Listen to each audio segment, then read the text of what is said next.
Hey, good morning. So glad you joined me here on the CGS Biblecast. I am excited you're here. We're going to talk about filters. Now, for me, I have a pretty good filter sometimes, but sometimes I don't. Sometimes I'm real bad about like when I'm hanging out with close friends and stuff, and I'll say, well, I probably shouldn't say this, but anyone ever do that?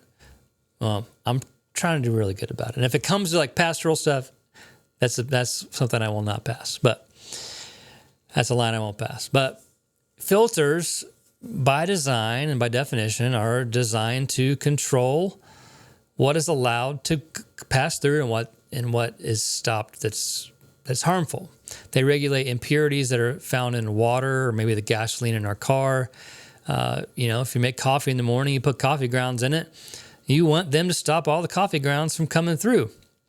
You don't want your coffee to be crunchy. That's not a thing. Okay.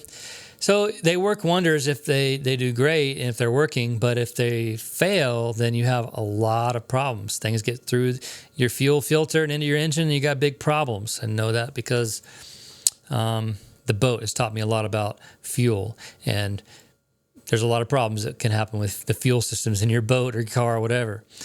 But there's another kind of filter that can be found in nature, and that's in our heart. It's a spiritual filter that tells us when to stop and when to go on. And those things that filter in our heart is meant to regulate the tongue. The Bible warns us many times that the tongue wields immense power. It can build up or tear down. It can cause war or bring peace depending on the filter that we use to filter out our words. We see this happening daily when in frustration or hurriedness, people speak first and then think later. The impact is misunderstanding, damaged relationships, or worse. We see in our scripture today, Proverbs chapter 13, verse 3, it says, "Those who control their tongue will have a long life. Opening your mouth can ruin everything." Man, I've been sitting in conversation before, maybe with my wife, with Kara, or some other time, and something comes out of my mouth, and it's like, whew, that was not a good decision. I should have listened. I should have listened to my heart and let it do the filtering for me.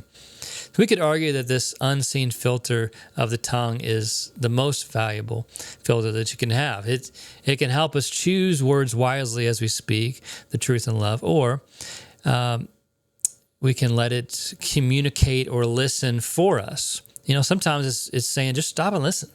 That's a good filter. Just off. Like how many times we've seen the filter needs to turn things off.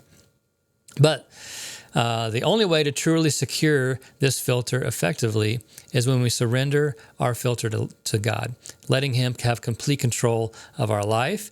And only when we give Him control of our life, then we truly have best control of our tongues. It is then that the heart is overflowing with God's love that we will be protected from our own words and not just led by stray thoughts and things that can really cause a lot of damage. So let the filter do work in our heart and let God have the control of the valve that opens and closes and turns on and off your tongue when you're about to say something really, really dumb. Anyway, hope this helps. Have a wonderful day.